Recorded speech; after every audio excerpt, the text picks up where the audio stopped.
Ард түзөө үзүүлж байна.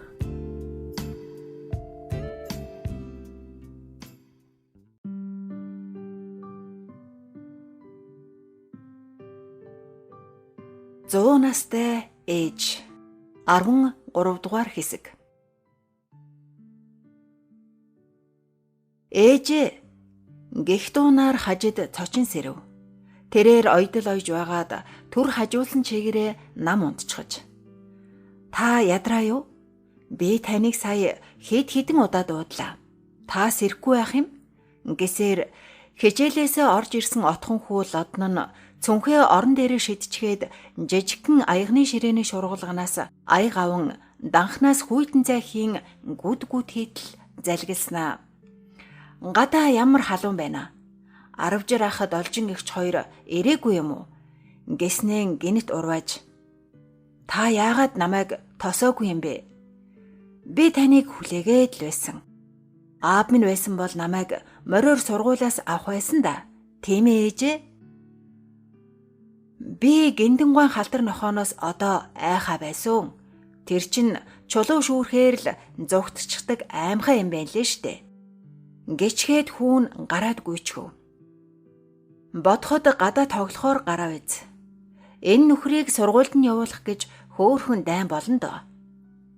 Өдөр заавал ээжээрээ сургуульд хургуулна гэж цуучхна. Ах эгч нараа хүн гэж үзэхгүй.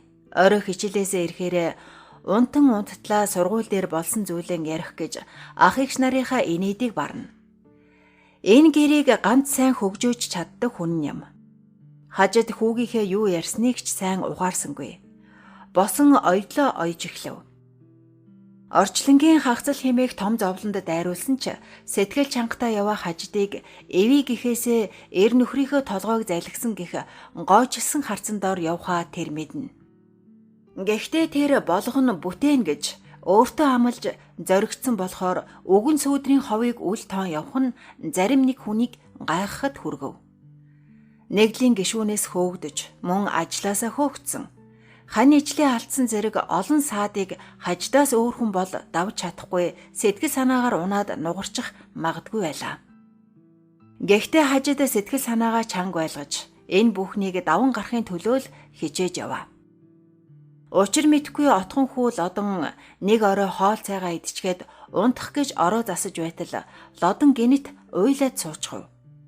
Энэ жил 8 нас хүрсэн түүний учир утгагүй уйлсан явдал нь ах эгч төдийгүй ээж хаждыг ч гайхахад хүргэв. Хажид яав миний хүү би энэ өвдөө юу гэхэд үгүй хэмээн үсийг нь хуссан дүнхэр толгоогоо сэгсрэв. Тэгээд яасан миний хүүг хүүхэд шоглоо юу гэхэд мөн л үгүй гэв. Тэгээд яасан юм хэмээн нилээд чангахан хажид дуугарсанд манай ангийнхан таны ээж эсэргүү намаас хөөгдсөн чи эсэргүүний хүүхэд гэсэн гэж уйллаа. Хүүгээ харагдаж унтуулсан хойно хажид яах вүлээ хэмээн олон бодолч хилээд суув. Ядарч зүдэрч явхад хүний араншин ямар өөрчлөгдөг гэдгийг л хань ижлээсээ хойш хажид сайн мэдэж явлаа. Хаждыг 10 гаруй настай байхад нь будн нэг удаа миний охин аав ээж хоёр нь хин зохиныхон сайн сайхныг үзэж чадахгүй ч байж магад. Гэхдээ миний охин яаж зүдэрсэн ядарсан ч хүний хүндэл нулимсаан бүү үзүүл. Эвэлсэн нэг эргээд ондоо хүнд чамайг муу хэлдэг юм. Сайн сайхан яваа үедээ л олонтойгоо яваарай. Хүний тус хизээч багддаггүй юм. Ямагт хүнд тусалж яваарай гэж нэг их сургаж үлээ. Аавынхаа энэ үгийг хажид хизээч мартаагүй. Одоо ч гэсэн санаж сууна. Тэрээр ороо засан хэвтгтээ ч бодлоо салахгүй байв. Яагаад миний муу хүүг ингэж гоочлов? Маргааш багштай нь очиж уулзхаас гэж бодсон ч та намаас хөөгцөн, нэгдлээс хөөгцөн эсэргүү гэж хэлвэл яана хэмээн бас нэг айдас нэмэгдэв. Тэрээр нойрон хүрсэнгүй босон хоймроор нэг зулан унтаж буй хүүхдүүдээ сэрэхгүй хичээн гутал хувцсыг нь үзэж урагдсан хандарсныг нь оёхоор шийдэн эргүүлж тойруулан үзлээ. Баг хоёр хүү болох 10 жир лодон хоёрын дээлний сууг нь хэдийн урагдчихж. байнгын ноцолдож барилдаж явдаг болохоор аргагүй бидтэй гэж бодон тэрлэгнийхэн сувгыг оёхоор зүү сүвлэн суулаа. Түүний сэтгэлийн ганц гэрэлгийг нь энэ хідэн хүүхдүүд нь л юм. Хүүхдүүдээ харахаар л түүний сэтгэлийн шаналгаан сарниж сэтгэл нь хөнгөрдөг билээ. Нин ялангуяа лодон гэж өвгнийх нь ганц амин сүнс отхон хүүгээ харахаар сэтгэл нь баяр хөөрөөр дүүрдэг билээ. Үргэлжийн хүний инээд хүргэсэн юм ярьж явдаг хүн ааваасаа хойш нэг хэсэг царай алдсан ч одоо арай гайгүй болж байна.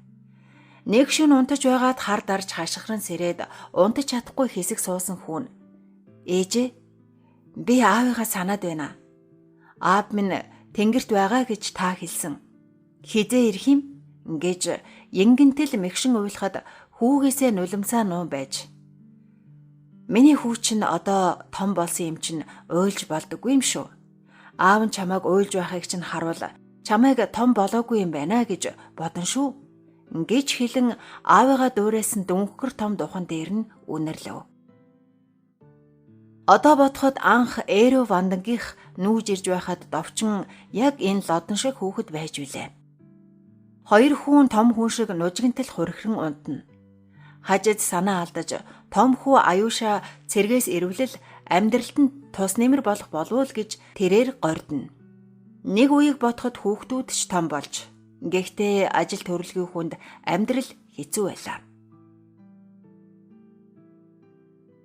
Эр хүний орон зай нөмөр эврийг нь дэндүү өгүүлэх хажид усан нулимс унгаж бусдад өрөвдүүлт суухыг хүссэнгүй. Амьдралаа унахчихгүй тулд хажид зүтгэх хэрэгтэй гэдгээ дэндүү сайн мэдэх тэр хинээс ч тусламж гуйхыг үл хүснэ. Цагийн тоолол нэг мэдхэд довчин өнгөрснөөс хойш хэдийн 3 жил болчихжээ. Хор шарандаа хажид нэгдэл нийгмээс ажил гуйж царайчилсангүй. Амьд хүн л юм хойно амьдралаа болгоод л байлаа. Хоёр том охин нь сургууль соёл хөөгөөд явчихсан тул хажидын хамгийн ойрын хүн бол бага охин Должин билээ. Яг ээжигээ адтай Должинд чадахгүй мэдхгүй юм гэж үгүй. Хэл ам гэж хурц тэрээр ухаантай үг хэлж ээжийнхээ сэтгэлийг өргөх дуртай. Хоёр эрэгтэй дүүгээ байн хурцлж байдаг тэрээр өнчин хүн хүнээс илүү хөдөлж хүнээс илүү сэтгэж байж амьдрын хэмээн ээжийнхээ хэлдэг үгийг зарчим болгодог охин юм. Хаврын 100 гшар унсан нэг өдөр хүү аюуш нь цэргийн албаа хаагаад ирэв. Нэгдлийн захиргааны байрны үүдэн дээр нь цэргээс халагдсан залуучуудаа сум орноороо л бөөгнөр нь тослоо. Машинаас өсрөн буусан хүүгээ харсан хаждын самсаа шархирч нулимс ойрхон ирсэн ч нулимсаа хорж миний хүү албаа сайн хааж ирвүү хэмээн хоолойн сааралтан үнсв. Хүү ч сайхан ир болжээ. Өндөр нуруу хөрслөг бор царайтай дүнгэнсэн дуутай ир болон хуурчээ. Ээжтэй нилээд тонгойж байж үнсүүлэн дүү нараа үнсэн сэтгэл хөдлөө нууж ядан байх аюуш. Одоо би энэ гэрийн эзэн ээж дүү нараа авч явах том үүрэг хүлээснээр халагдах хоногоо тоолон суухтаа зөндөө бодсон билээ. Тэрээр цэрэгт байхдаа жолооч болжээ. Сумын нэгдэлд ганц байдаг зис 5 машиныг хөдөлгөж чаддаг хүн энэ суманд байдаггүй аж. Хажид хүүгээ жолооч болсныг нь сонсож олзуурхан миний хүү овоод манай нэгдэлд нэг машин байдгийм жолоодож чаддаг хүн байдаггүй юм гэсэн байхаа гэвэл хүүн урайлахын тосож тэгвэл би нэгдлийн даргатай уулзхаас гэв. Хажид тэг миний хүү гэртээ юу ч гэсэн хэд хоног амар аавга нагц нараараа ор тэгж байгаад нэг уулзахгүй юу гэлээ. Хүү ирээд хажид сэтгэл өндөр байв. Аюушийн дараагийн охин дүү Буджав нь хэдийн баг сургуулаа дүүргэж Улаанбаатар хот руу сургуульд явчихв. Олон тэрсгэн төрсөн хүүхдүүдийн өмсөх зүүх эдэлж хэрэглэх ууж идэхэн дээлдэхгүй байсан ч хажид зүтгээд байлаа.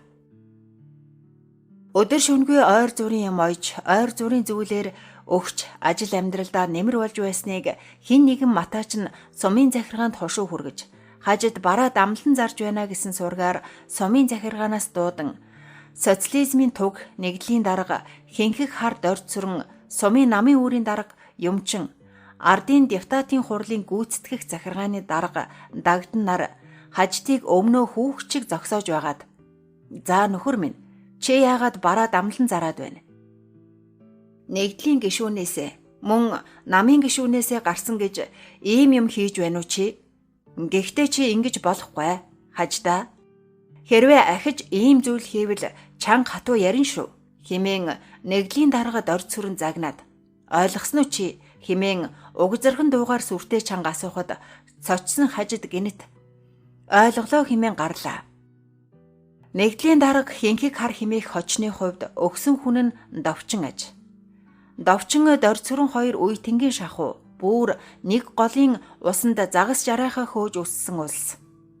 Албан тушаал эрх мэдэл хүний занг эвддэг нь үнэн ажээ. Дорд сүрэн намын сургуульд хэдэн сар явж ирээд л зан ааш нь эвдэрч загнаж дүрмтэх нь эхсэж. Нэгдлийн тулгын чулууг тавьсан 10 гишүүнээс арай боловсралтай. Шинэ үсэг мэддэг гэж дорд сүрэн нөхд нь нэгдлийн даргаар санал оруулж сонгосон билээ. Дарга болсноос нь хойш довчин хэд хэдэн удаа муудалцаж олны нүдэн дээр хинхгээр нь дуудсан байна.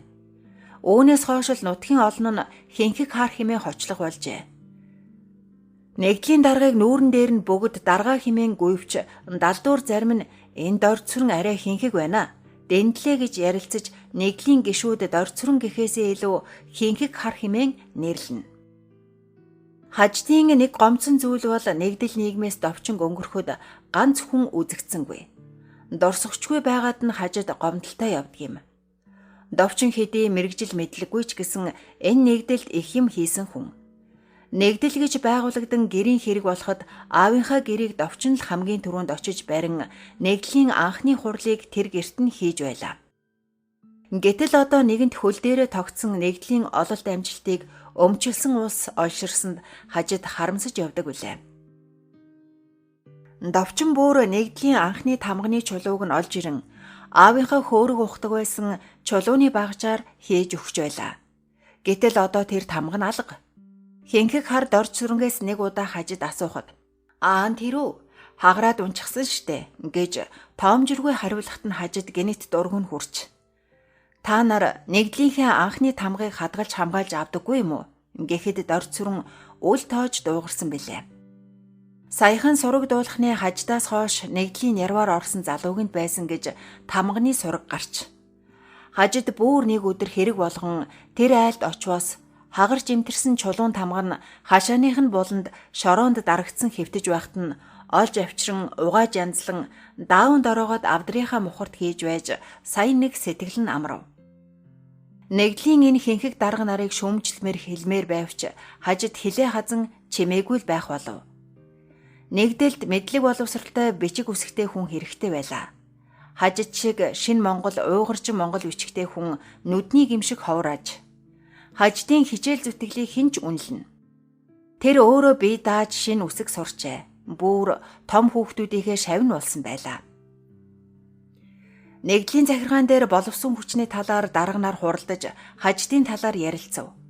Хурлыг нээж социализмын туг нэгдлийн дарга дорд сүрэн "Энэ хажид уг нь хөөрхий нөхөртэйгээ хоёул социализмын туг нэгдлийн эхний 10 гишүүний нэг байгаа юм л да. Тэгэхээр энэ нэгдлийн тооныг нь тулж тотхонд нь толгойгон хүргэсэн хүний хувьд ажил төрөлгүй хаяж болмооргүй байдаг. Саяхан ажлаасаа халагдчихсан олон хүүхэдтэй амьдрал нь тааруухан байдаг шиг байгаа юм."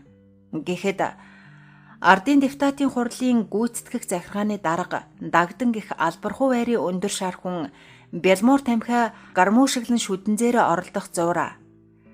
Харин уг нь энэ ажилдаа дасчихсан дуршлагтай хүнийг ямар ажил тавих вэ? Шинэ үсэг бичгтээ хэрэм бол?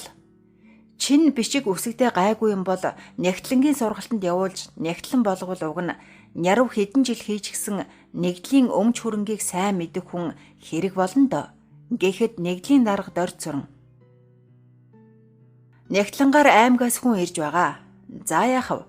Хаждын өөрийнх нь хичээл зүтгэлийг нь харж байгаад ахуй амьдралд нь тус нэмэр болж болно гэснээ" гэнэт шийдвэрээ өөрчлөн ер нь хаждыг эргүүлэн ажилд нь авах нь зүйтэй юм хэмээгээд хүрэн хавцтай бичиг баримтаа аван гарлаа. Намрын сар хэдийн гарч Гэрээсээ гарan төв рүү алхах замдаа жиндэцгийн яваа хажид түргэн алхалсаар явтал хойноос нь хажтаа хэмээн дуудахад нь эргэн харвал Дамчаагийн авгай Нансал байв. Сайн байна уу гэж мэдлээд Нансал сая би энүүгээр гарч ирэхээр чинь мөн үү биш үү гэж эргэлзэж байснаа дуудсан нь зөв байжээ гэв. Хажид танаахан сайн уу? Чи хизээ ирэв? Гэтэл манайхан сайн. Дамчаа 3 хүүхэдтэйгээ хотод байгаа. Би сая энд нэг ажиллаар ирээд л. Яагав? Манай нөгөө муу охин Будмаа минь хөөрхий зовж яваа юм байна. Дүүгээ хот авч явах гэж ирээд л байна. Чи дуулаад үз. Аав ээж хоёр минь хэдэн малаа төр засагт хураалгаад удаагүй хоёул өнгөрчихсөн. Сэтгэл санаагаар болсон юм байлгүй дээ. Дүү минь балган баяны ганц хүү тунсагтай суусан ч сайн яваагүй хөөрхий. 2 хүүхэдтэй үлдсэн дээ. Нөгөө тунсаг гэгч нь амнаасаа болж шин цагийн төрийг муулж байгаад эсэргүүгэгдээд баригдаад явсан.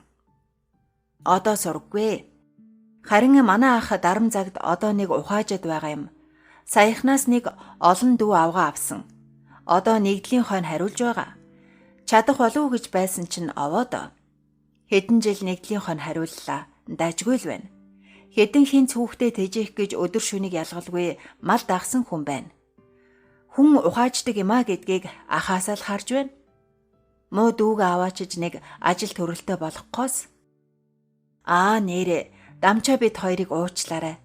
Танай муу ханыг өнгөрсөн гэдгийг бүр хожуудуулаад ирж чадсангүй.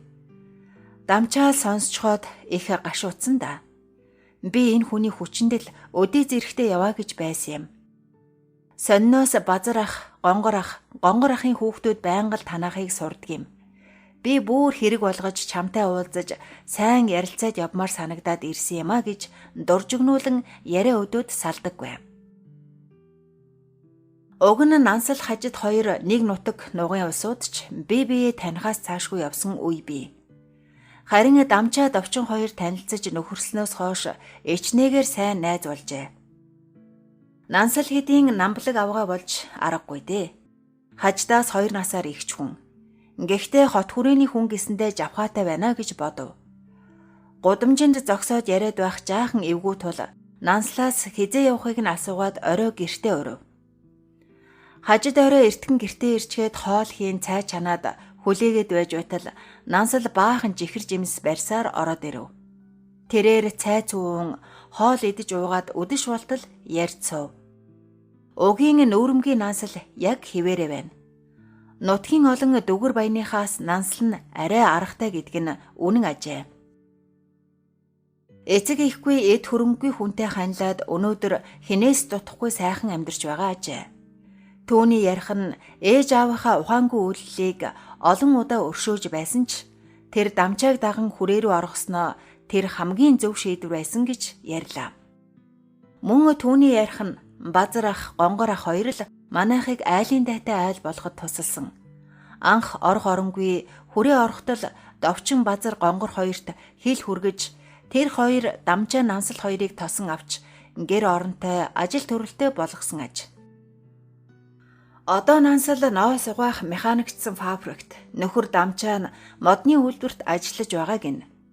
Ам дуугарах болгондоо төр засгийг магтах Нансал ахуй амьдралдаа сэтгэл үеиг яваа нь андашгүй. Харин хажид гайхаж байлаа. Учир нь Нанслын аав дүгэр нэгдэл нийгэмд их хорсож янз бүрийн яриа гаргаж сүүлдээ бүр аймаг руу баригдаад явсан ч удалгүй ирээдэл өнгөрчихсөн байлээ. Харин эхнэр юмжир нь хүрэгнийдээ хүрээн дээрээд ганц 2 жил болоод л мөн өнгөрчихсөн аж. Хүмүүсийн ярих нь энэ айл их хөрөнгө нэгдэл нийгэмд хураалгаад сэтгэл санаагаар явчихлаа гэж ярилцдаг нь ч ортой юм шиг. Хүргэн тунсгэнч доо яамныханд баригдаад явсан. Одоо сурггүй хിവэрэ гин. Нансал явхдаа хот хүрээ орвол манад ирээрэ гэж урьсаар явлаа.